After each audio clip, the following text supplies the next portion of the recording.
అందరికీ నమస్కారం అండి. టీజీ తెలుగు లెసన్స్ ఛానల్కి స్వాగతం. ప్రధానంగా 10వ తరగతి విద్యార్థులకు సంబంధించి తెలుగులోని అన్ని పాఠ్యాంశాలకు సంబంధించిన వీడియోల కోసం ఛానల్ తయారు చేయబడింది. ఇంతకుముందు మనము దానశీలం అనే పాఠ్యాంశం సంబంధించి కవి పరిచయము, అలాగే పద్యాలకు ప్రతిపదార్థాలు, తాత్పర్యాలు ఇవన్నీ కూడా వీడియోలు చేయడం జరిగింది. ఇప్పుడు వ్యక్తీకరణ, సృజనాత్మకత ప్రశ్నలకు సంబంధించి అంటే ఇవి మనకు 3 మార్కుల ప్రశ్నలు వస్తాయి. ప్రతి ప్రశ్నకు 3 మార్కులు వస్తాయి. 3 మార్కుల ప్రశ్నలు పాఠ్యపుస్తకం ఆధారంగా మనం ఎలా తయారు చేయాలి, ప్రశ్నలకు జవాబులను ఎలా సిద్ధం చేసుకోవాలి. అందరూ సాధ్యమైనంత వరకు సబ్స్క్రైబ్ చేయండి, మీ ఫ్రెండ్స్కి షేర్ చేయండి. మంచి వీడియోలు, మీకు ప్రశ్నలకు సంబంధించిన జవాబులు తెలుసుకోవడానికి కావాల్సిన వీడియోలన్నీ కూడా నేను తయారు చేయడం జరుగుతుంది. మీ ఫ్రెండ్స్కి షేర్ చేయాలని కోరుతున్నాను. ఇప్పుడు ప్రశ్నలకు జవాబులను చూద్దాం. ఇక్కడ మొదటి ప్రశ్న చూడండి. ఈ కుబ్జుండు అలతిన్బోడు అని శుక్రాచార్యుడు చెప్పడంలో అతని ఉద్దేశం ఏమై ఉంటుంది? దానితో మీరు ఏకీభవిస్తారా? ఇక్కడ వ్యక్తీకరణ, సృజనాత్మకత అనే టాపిక్లో అనే భాగంలో మనకు ప్రతి పాఠానికి సంబంధించి 4 ప్రశ్నలు వస్తాయి. వ్యక్తీకరణకు సంబంధించి ఈ ప్రశ్నలు ఇవి. ఇది సృజనాత్మకతకు సంబంధించిన ప్రశ్నలు. ఈ సృజనాత్మక ప్రశ్నలు నేను మరి ప్రత్యేక వీడియో తయారు చేస్తాను. ఈరోజు ఈ వ్యక్తీకరణ ప్రశ్నలు మాత్రం చూద్దాం. 4, 2, 6 ప్రశ్నలు చూద్దాం. ఇక్కడ ఈ చిన్న ప్రశ్నలు అనేవి 3 మార్కులకు వస్తాయి. ఇక్కడ పెద్ద ప్రశ్నలు అనేవి 7 మార్కులకు వస్తాయి. 7 మార్కుల ప్రశ్నలు వస్తాయి. చిన్న ప్రశ్నలు 3 మార్కులకు, పెద్ద ప్రశ్నలు 7 మార్కులకు. ఈ కుబ్జుండు అలతిన్బోడు అని ఎవరన్నారు? శుక్రాచార్యుడు అన్నారు. ఎవరితో అన్నాడు? బలిచక్రవర్తితో అన్నాడు. ఎందుకు అన్నాడు అనేది ఇక్కడ అతని ఉద్దేశం ఏమై ఉంటుంది అనేది ప్రశ్న. ఆ ఉద్దేశం ఏమైనా ఉండని దానితో మీరు ఏకీభవిస్తారా? ఏకీభవించడం అంటే ఒప్పుకుంటారా? శుక్రాచార్యుడు అన్న మాటలతో మీరు ఏకీభవిస్తారా అనేది ప్రశ్న. ఇక్కడ చూడండి, ఈ కుబ్జుండు అలతిన్బోడు అనేది మనకి ఎక్కడ ఉంది? ఏ పద్యంలో ఉంది? ఇక్కడ ఈ పద్యంలో ఉంది, మొదటి పద్యంలో ఉంది.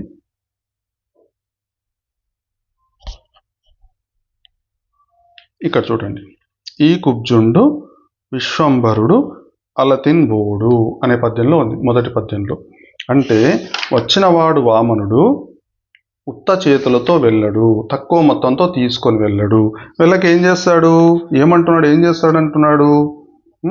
ఇక్కడ చూడండి, మొదటి పద్యం తాత్పర్యంలో మనకు కొంత సమాధానం ఉంది. వచ్చినవాడి పొట్టివాడు, విష్ణు రూపం కలిగినవాడు, కొంచెం మాత్రం తీసుకొని పోయేవాడు కాడు. 3 అడుగులతో 3 లోకాలను కొలిచే త్రివిక్రమ రూపాన్ని పొందేవాడు, బ్రహ్మాండమంతా నిండుతాడు. నీ కులాన్ని, రాజ్యాన్ని నిలుపుకో, ఎవరైనా అతన్ని ఆపగలరా? నా మాట విను, దానం గీనం వద్దు, ఈ బ్రహ్మచారిని పంపించి వెయ్యి అని శుక్రాచార్యుడు అంటాడు. అంటే ఇతడు తక్కువలో తీసుకొని వెళ్ళడు, విశ్వమంతా వ్యాపిస్తాడు, 3 లోకాలను ఆక్రమిస్తాడు, నీ రాజ్యాన్ని, నీ వంశాన్ని, నీ ప్రాణాన్ని కూడా తీసుకొని వెళ్ళే అవకాశం ఉంటుంది. కాబట్టి అతన్ని పంపించి వెయ్యి అని చెప్పేసి శుక్రాచార్యుడు గురువు కాబట్టి ఈయనకు ఎవరికి? బలిచక్రవర్తికి శిష్యుడిని కాపాడుకోవాలనే ఉద్దేశంతో ఆ విధంగా చెప్పడం జరిగింది. ఈ మాటలతో మనం ఏకీభవించాల్సిందే కంపల్సరీ. ఎందుకంటే ఒక గురువు తన శిష్యుడి యొక్క క్షేమాన్ని గురించి ఆలోచిస్తాడు. కాబట్టి శుక్రాచార్యుడు తన శిష్యుడైన బలిచక్రవర్తి క్షేమం గురించి ఆలోచించి, అంతేకాకుండా రాజ్యానికే గురువు కాబట్టి ఆ రాజ్య ప్రజల క్షేమం కోసం ఆలోచించి ఆ రకంగా చెప్పడం జరిగింది అనేది మనం ఇక్కడ రాయవలసి ఉంటుందన్నమాట. ఈ ప్రశ్నకు జవాబులు ఎలా రాయాలి అనేది ఒక్కొక్క ప్రశ్నకు సంబంధించి జవాబు ఎలా రాయాలనే చూద్దాం. ఉదాహరణకు ఈ ప్రశ్న చూద్దాం. ఈ కుబ్జుండు అలతిన్బోడు అని శుక్రాచార్యుడు చెప్పడంలో అతని ఉద్దేశం ఏమై ఉంటుంది? దానితో మీరు ఏకీభవిస్తారా అనే ప్రశ్నకు జవాబు చూడండి. ఇక్కడ మనం తయారు చేసిన జవాబు కనిపిస్తుంది కదా అందరికీ? కొంచెం పెంచుతాను.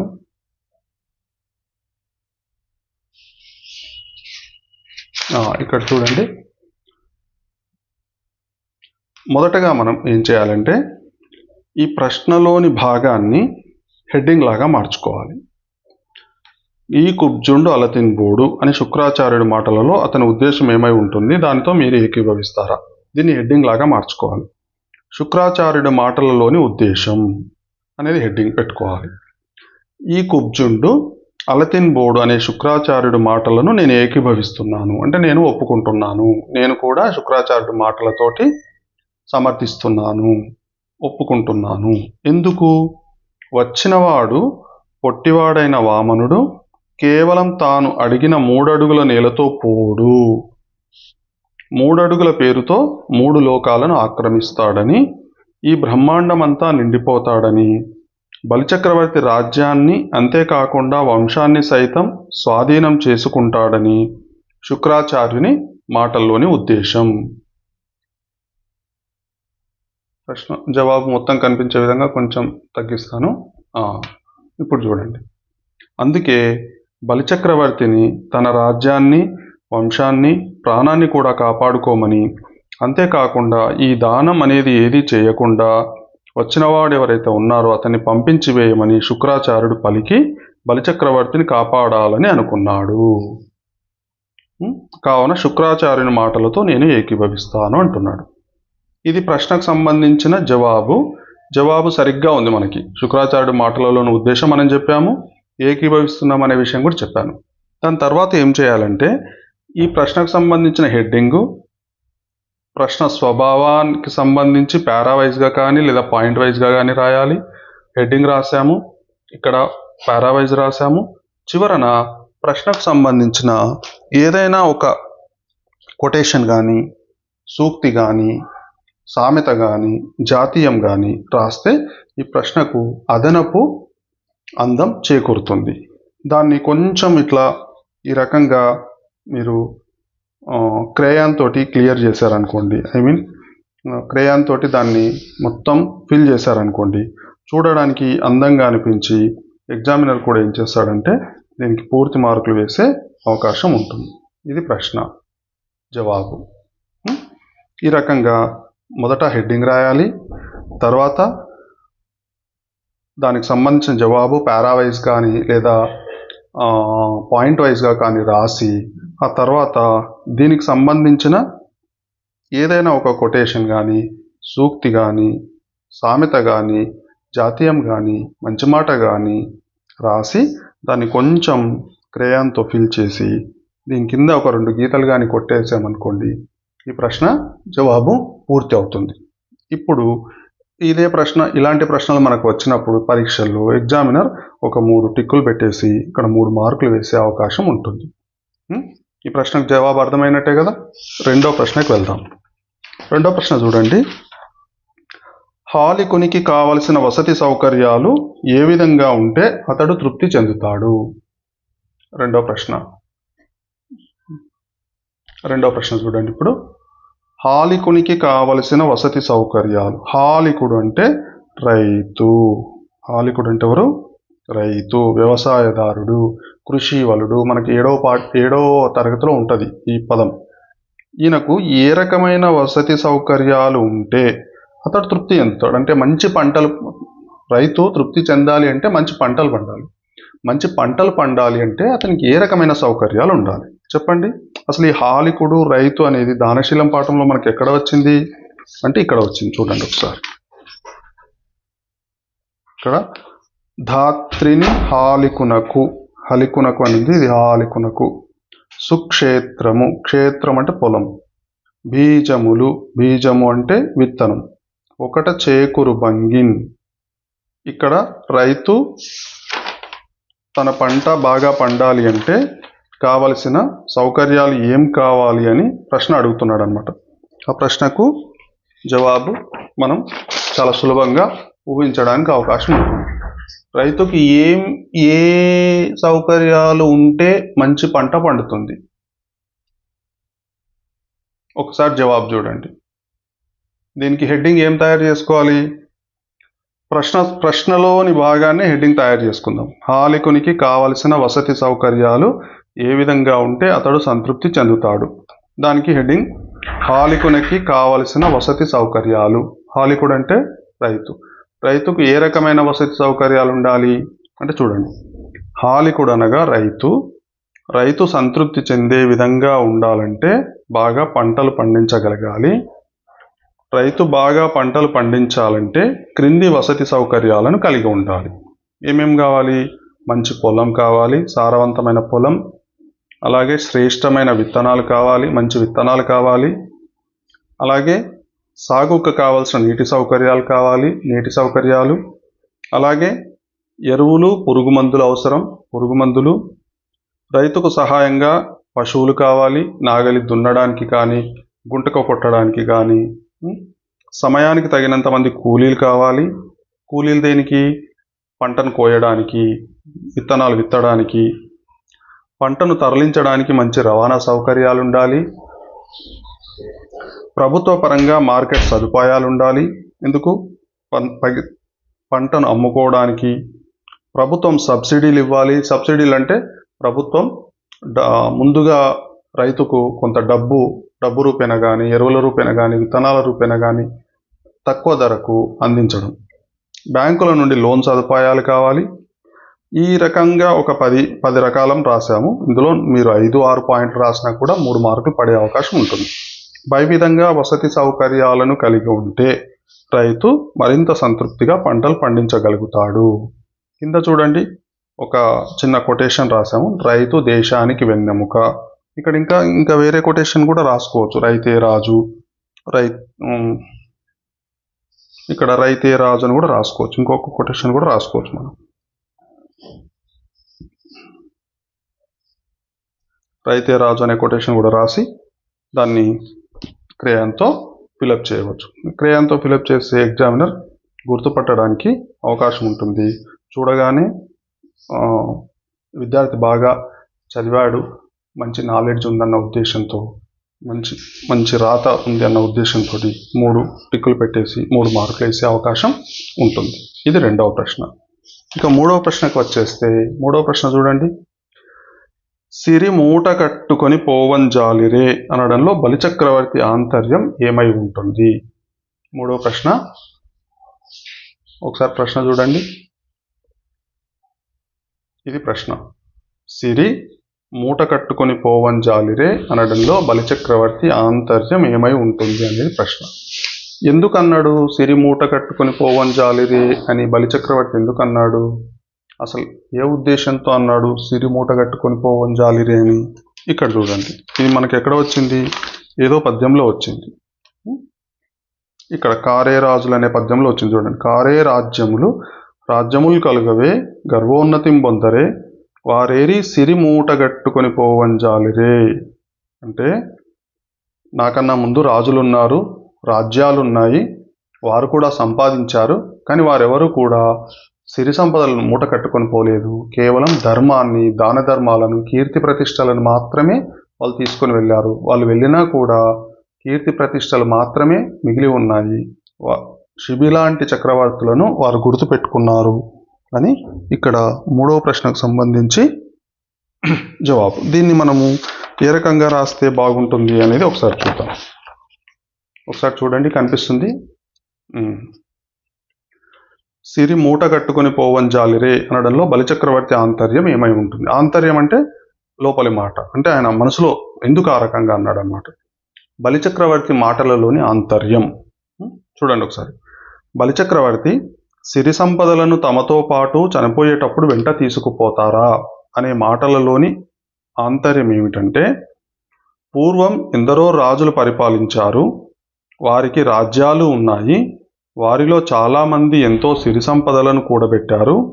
వారు చనిపోయిన సమయంలో వారితో పాటు తాము కూడబెట్టిన సిరి సంపదలను మూటలుగా కట్టి తమతో పాటు తీసుకెళ్లారా? లేదు కదా. సిరి సంపదలు ఏవి కూడా లోకంలో శాశ్వతం కాదని, తాము చేసిన దాన ధర్మాలే శాశ్వతమని, పుణ్యకార్యాలు, కీర్తి ప్రతిష్టలు ప్రజల నోళ్లలో శాశ్వతంగా నిలిచిపోతాయని బలిచక్రవర్తి మాటలలోని ఆంతర్యం అని నాకు అర్థమైంది అని రాయాలి. కింద ఒక కొటేషన్ కానీ ఒక సూక్తి కానీ రాస్తే పూర్తి మార్కులు పడే అవకాశం ఉంటుంది.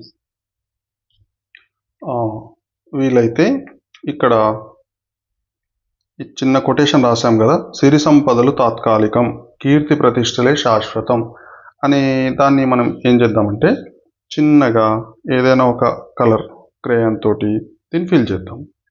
అప్పుడు చూడగానే ఎగ్జామినర్ దృష్టి వీటిపైకి వెళ్తుంది. ఇంకా వీలైతే ఏదైనా చిన్న హైలైటర్ తీసుకొని ఈ క్వశ్చన్లో హెడ్డింగ్ ఏదైతే ఉందో అది కూడా హైలైట్ చేసామనుకోండి, చూడగానే ఇలా హైలైట్ చేస్తే చూడగానే ఇది కనిపిస్తుంది. ఈ రకంగా మీరు పరీక్షలో జవాబులు రాశారనుకోండి, ఆటోమేటిక్గా మీకు 3 మార్కులు చాలా సులభంగా పడతాయి. పరీక్షలో రాసేటప్పుడు ఒకటే గుర్తుపెట్టుకోవాలి, మనం మన పరీక్ష పేపర్ దిద్దే ఎగ్జామినర్ని ఆకట్టుకునే విధంగా రాయాలి. అందులో జవాబు కూడా ఉండాలి. అంటే ఇది చూడగానే చూడండి, హైలైట్ చేస్తే హెడ్డింగ్ కనిపిస్తుంది. పారా వైజ్గా రాసాం, 3 పారాలు రాసాం. ప్రశ్నకు తగిన జవాబు ఉంది. ఈ ప్రశ్నకు సంబంధించిన ఒక కొటేషన్ కూడా తయారు చేసి రాసాం. ఇంతకన్నా జవాబు ఇంకా అవసరం లేదు. ఇది 3 పారాలు, ఒక్కొక్క పారాకు ఒక్కొక్క మార్క్ వేసుకున్నా కూడా 3 మార్కుల ప్రశ్నకు 3 మార్కుల జవాబు, 3 మార్కులు పూర్తి మార్కులు సాధించే అవకాశం ఉంటుంది. ఇది 3వ ప్రశ్నకు సంబంధించి. తర్వాత 4వ ప్రశ్న చూడండి, ఇక్కడ కనిపిస్తుందా? 4వ ప్రశ్న, ఆడిన మాట తప్పకూడదు ఎందుకు? ప్రశ్న ఏంటిది? అది ఆడిన మాట తప్పకూడదు ఎందుకు? జవాబు చూడండి. ఆడిన మాట తప్పడం అంటే, ఆడడం అంటే మాట్లాడడం అంటాం, మాట్లాడడం అంటే మాట చెప్పడం. మాట చెప్పి మాట ఇచ్చి ఆ మాటను తప్పితే ఏమవుతుంది అని అడుగుతున్నాడు. అసలు ఇది ఎక్కడొచ్చింది మనకి? ఏ పద్యంలో వచ్చింది? ఆడిన మాట తప్పకూడదు అనేది ఏ పద్యంలో వచ్చింది? చూడండి, ఆడిన మాట తప్పడం పలికి లేదను కంటే పాపం ఎత్తి అని అడుగుతున్నాడు. నేను ఆడిన మాట తప్పను అంటాడు. ఇక్కడ కూడా ఈ పద్యంలో 6వ పద్యంలో తిరుగన్నేరదు నాది జిహ్వ అంటాడు బలిచక్రవర్తి. ఒకసారి మాట ఇచ్చిన తర్వాత నేను వేరే మాట మాట్లాడను. ఇక్కడ కూడా చూడండి, పలికి లేదనుట కంటే పాపం ఎత్తి, పలికి లేదనడం అంటే ఆడిన మాట తప్పడం కన్నా పాపం లేదు అంటున్నాడు. ఎందుకు అనేది ఇక్కడ మనకు ప్రశ్న. ఈ ప్రశ్నకు సంబంధించిన జవాబు చూడండి, కనిపిస్తుంది కదా. ఆడిన మాట తప్పకూడదు ఎందుకు? దీనికి హెడ్డింగ్ ఏం పెట్టుకున్నాము? హెడ్డింగ్ సేమ్ ఆడిన మాట తప్పకూడదు అనే హెడ్డింగ్ పెట్టుకుంటే సరిపోతుంది. ఇక్కడ చూడండి, ఇంకా ఏమంటున్నాడు? మనం ఇంకా జవాబు ఏం రాయొచ్చు? ఎందుకు ఆడిన మాట తప్పకూడదు? మనం ఎవరైనా మన దగ్గరికి వచ్చి ఏదో అర్జెంటు విషయమై, అర్జెంటు పని విషయమై, అర్జెంటు ఆసుపత్రిలో అవసరమో లేకుంటే ఇంకేదో అవసరమో మనం కొన్ని డబ్బులు అడిగారు, మనం వాళ్ళకి ఇస్తా అని మాట చెప్పాము. ఇవ్వలేదనుకోండి, ఆ సమయానికి వాళ్ళకి ఎంత అసౌకర్యంగా ఉంటుంది, ఎంత ఇబ్బందిగా ఉంటుంది. అలాంటి విషయం ఏం చేయాలి? మనము ముందే చెప్పాలి. అంత్య నిష్ఠూరం కంటే ఆది నిష్ఠూరం మేలు అంటారు. తర్వాత లేదు అని చెప్పడం కన్నా ముందే లేదని చెప్తే వాళ్ళు వేరే వాళ్ళ దగ్గర వెతుక్కుంటారు. అందుకే ముందే మాట ఇచ్చేటప్పుడు చాలా జాగ్రత్తగా మన వల్ల అవుతుందా కాదా అని చెప్పేసి మనం మాట ఇవ్వాల్సి వస్తుంది. ఒకవేళ మాట తప్పితే అవతల వాళ్ళ దృష్టిలో మనం చెడ్డవాళ్ళం అవుతాం, గౌరవం పోతుంది, అవమానాల పాలు కావాల్సి వస్తుంది, అవతల వాళ్ళకు సంబంధించి వారి పని చెడిపోతుంది. ఇవన్నీ కూడా మనం జవాబులో ఉంచాలి. ఎన్ని కష్టాలు వచ్చినా, ఇబ్బందులు తలెత్తినా, బంధాలన్నీ పోయినా, చివరికి మరణమే వచ్చినా అభిమానం ఉన్నవారు మాట తప్పరు.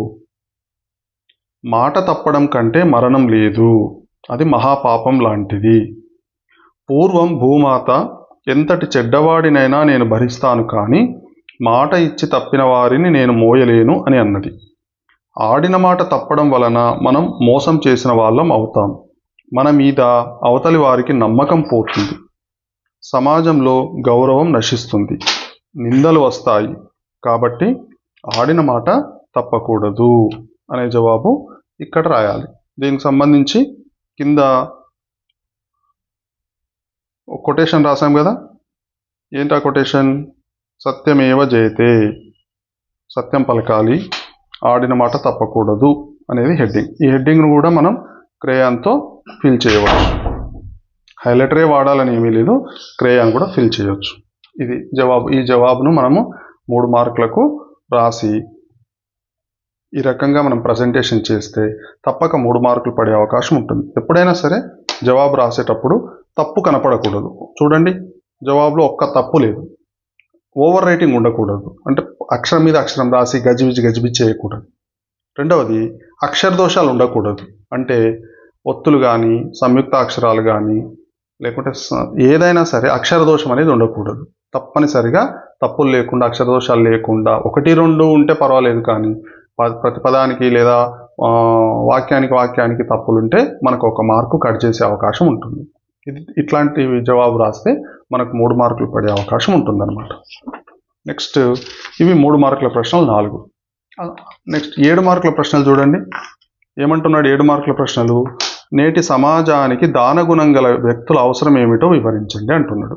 అంటే నేటి సమాజానికి దానం చేసే వ్యక్తులు అవసరమా కాదా? ముందు ప్రశ్నను మనం అర్థం చేసుకుందాం. ప్రశ్న అర్థమైతే సగం జవాబు వచ్చినట్టే. దానం చేసేటటువంటి వ్యక్తులు అవసరమా కాదా?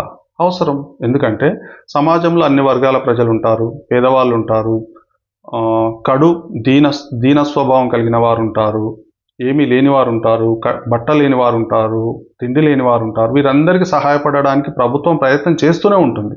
అయినా కూడా కొన్ని సందర్భాలలో కొంతమంది ధనవంతులు తమ శక్తి మేర అక్కడక్కడ ఎన్జిఓలు, ఎన్జిఓ ఆర్గనైజేషన్ల ద్వారా వాళ్ళు సహాయం చేస్తూ ఉన్నారు. పెద్ద పెద్ద కంపెనీలు స్థాపించి లాభాలు పొందిన వాళ్ళు తమ శక్తి మేర సహాయం చేస్తున్నారు. అట్లాంటి వారు ఈ లోకంలో అవసరం, నేటి సమాజానికి అవసరం అని ఇక్కడ రాయాల్సి ఉంటుంది.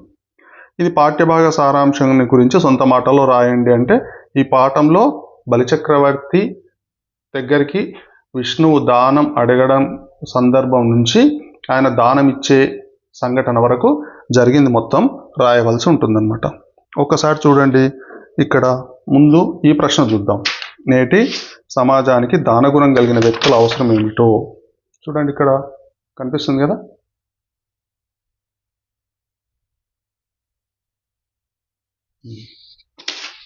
నేటి సమాజానికి దానగుణం కలిగిన వ్యక్తుల అవసరం, హెడ్డింగ్ అదే పెట్టాను. నేటి సమాజానికి దానగుణం గల వ్యక్తుల అవసరం. సమాజం అనగా ప్రజల సమూహం, ప్రజలందరూ కలిసి నివసించే ప్రాంతం. అట్టి సమాజంలో అన్ని వర్గాల ప్రజలు నివసిస్తుంటారు. అందులో కొందరు పేదవారు, ధనవంతులు మరియు మధ్యతరగతి వారు ఉంటారు. చాలామంది బాగా పేరు మోసిన ధనవంతులు కూడా ఉండవచ్చు. కానీ ఏ సమాజంలోనైనా ధనవంతుల కన్నా పేదవారు ఎక్కువగా ఉంటారు. తినడానికి తిండి లేక, కట్టుకోవడానికి బట్టలు లేక, ఉండటానికి ఇల్లు లేక, ఇలా రకరకాల పేదరిక అంశాలతో బాధపడుతుంటారు. విద్యలో కానీ, వైద్యంలో కానీ, సామాజిక రాజకీయ వృత్తిపరమైన అంశాలలో కానీ చాలా వెనుకబడి ఉంటారు. అలాంటి వారందరినీ సరైన రీతిలో ఆదుకొనడం కోసం ప్రభుత్వం ఎన్నో సంక్షేమ పథకాలను రూపొందిస్తుంది. అయినా కూడా ఒక్కోసారి లక్ష్య సాధనలో వెనుకబడి ఉండవచ్చు. ఇలాంటి పరిస్థితులలో చాలా సందర్భాలలో సమాజంలో ఉండే దాతృత్వం కలిగిన మహానుభావులు ముందుకు రావాల్సిన అవసరం ఉంటుంది. విద్యా సౌకర్యాలు, వైద్య సదుపాయాలు, ఇళ్ల నిర్మాణం, మంచినీటి సదుపాయాలు, ఉద్యోగ సదుపాయాలు మొదలగు అవకాశాలను ఈ దాతృత్వం కలిగిన వ్యక్తులు కానీ లేదా సంస్థలు కానీ ఏర్పాటు చేయడంలో ముందుంటున్నాయి. పెద్ద పెద్ద కంపెనీలు స్థాపించిన ధనవంతులు తమ ఆదాయంలో కొంత భాగాన్ని CSR, కార్పొరేట్ సోషల్ రెస్పాన్సిబిలిటీ అనే పథకం కింద సేవా కార్యక్రమాలను రూపొందిస్తున్నాయి. ఈ కార్యక్రమాల వల్ల నిరుపేదలకు మేలైన ఉన్నత సౌకర్యాలు, వైద్య సదుపాయాలు, గృహ వసతి మొదలైన సేవా కార్యక్రమాలు అందుబాటులోకి వచ్చి సమాజం అభివృద్ధి చెందడానికి తమ వంతు కృషి చేస్తున్నారు. దాచిపెట్టిన ధనము తమ వెంట తీసుకొని ఎవరూ వెళ్ళరు. ఇలా సేవా కార్యక్రమాలు చేయడం వల్ల మానసిక ప్రశాంతత కలుగుతుంది, స్వర్గాది పుణ్యలోకాలు ప్రాప్తిస్తాయి. కావున సిరిగల వారు దానగుణాన్ని పెంపొందించుకోవాలి. అలాగే అలాంటి వారిని కాపాడుకోవాల్సిన అవసరం మనకు ఎంతైనా ఉంది. ఇక్కడ చూడండి, అన్ని గుణాల కన్నా దాన ధర్మాలే మిన్నా అనేది ఒకటి మనం కొటేషన్ పెట్టాం. ఇది మనకు 7 మార్కులకు సంబంధించిన జవాబు. ఇది 7 మార్కులు. ఇక్కడ మనం చూడండి, దాదాపుగా 1, 2, 3, 4, 5, 6, 7 పేరాలు రాసాం. 7 మార్కులు 7 పేరాలు రాస్తాం. ఇంత పెద్దగా కూడా రాయవలసిన అవసరం లేదు. ఒక పేజీలో సరిపోయేటంత మీరు రాసినా సరిపోతుంది. అంటే ఓవరాల్గా మీరు 1-1.5 పేజీ రాస్తే మీకు 7 మార్కులు పడే అవకాశం ఉంది. అలాగే రెండో ప్రశ్న చూడండి. రెండో ప్రశ్న ఏంటిది? ఇది ఇక్కడ రెండో ప్రశ్న ఉంది కదా, పాఠ్యభాగ సారాంశాన్ని సొంత మాటలు రాయాలి. పాఠ్యభాగ సారాంశం ఇక్కడ చూడండి. పాఠ్యభాగ సారాంశాన్ని సొంత మాటల్లో రాద్దాం. తెలిసే కదా, పాఠం మొత్తం తెలిసే కదా. పాఠ్యభాగం సారాంశం అంటే ఏంటో తెలిసే కదా. పాఠంలో ఉన్నదంతా కూడా మొత్తం రాయాలన్నమాట. దానశీలము పాఠ్యభాగ సారాంశం. దానశీలము పాఠ్యాంశాన్ని బమ్మెర పోతన రాసిన భాగవతం నుండి గ్రహించడం జరిగింది. ఇందులో బలిచక్రవర్తి తాను చేసిన దానం గురించి, ఆడిన మాట తప్పకూడదని నీతి గురించి పోతన చాలా చక్కగా వివరించడం జరిగింది. ఓకే. బలిచక్రవర్తి దగ్గరకు మహావిష్ణువు వామనుడి రూపంలో వచ్చి 3 అడుగుల నేల దానం ఇమ్మని అడుగుతాడు. అప్పుడు శుక్రాచార్యుడు బలిచక్రవర్తితో, వచ్చినవాడు సామాన్యుడు కాదు, విశ్వమంతా ఆక్రమించేవాడు, కేవలం 3 అడుగుల దానంతో వెళ్ళిపోయేవాడు కాదు, నీ రాజ్యాన్ని, వంశాన్ని, ప్రాణాన్ని కాపాడుకో, దానం లేదు, ఏమీ లేదు, అతన్ని పంపించి వెయ్యి అంటాడు. అప్పుడు బలిచక్రవర్తి, ఓ గురువా, నాకంటే పూర్వం చాలామంది రాజులు ఉన్నారు. వారంతా సిరి సంపదలతో తులతూగిన వారే కదా.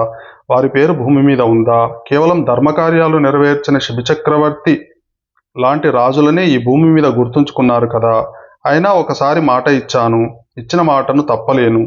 నాకు నరకం వచ్చినా, నేను నాశనం అయినా సరే, ఎలాంటి కష్టాలు ఇబ్బందులు వచ్చినా సరే, నేను దానం చేయడానికి సిద్ధంగా ఉన్నాను అని బదిలిస్తాడు. బలిచక్రవర్తి భార్య వింధ్యావళి బంగారు కలశంతో నీరు తేగా వామనుడి పాదాలను కడిగి పూజించి, పంచభూతాలు దశదిశలు బలిచక్రవర్తిని కొనియాడుచుండగా వామనుడికి 3 అడుగుల నేలను దానం చేస్తాడు. ఇది బలిచక్రవర్తి సారాంశం, అంటే పాఠ్యభాగ సారాంశం. ఇలా మీరు అన్ని ప్రశ్నలకు జవాబులు సొంత మాటల్లో రాయగలిగితే మీకు పూర్తి మార్కులు పడే అవకాశం ఉంటుంది. అదేవిధంగా సొంత మాటల్లో రాయడం మీకు అభ్యాసం కూడా అవుతుంది. ఈ వీడియో నచ్చితే షేర్ చేయండి, మీ స్నేహితులకి కూడా పంపండి. తర్వాతి వీడియోలో ఇక్కడ పదజాలము, వ్యాకరణాంశాలు ఉన్నాయి కదా, ఇవి చెప్పుకుందాం. అలాగే సృజనాత్మకత కూడా ఒక వీడియోని తయారు చేసి పెడతాను. ఇంకా మీకు ఏ రకమైన వీడియోలు కావాలో కామెంట్ బాక్స్లో టైప్ చేయండి. సబ్స్క్రైబ్ చేయండి, మీ ఫ్రెండ్స్కి షేర్ చేయండి. Thank you very much.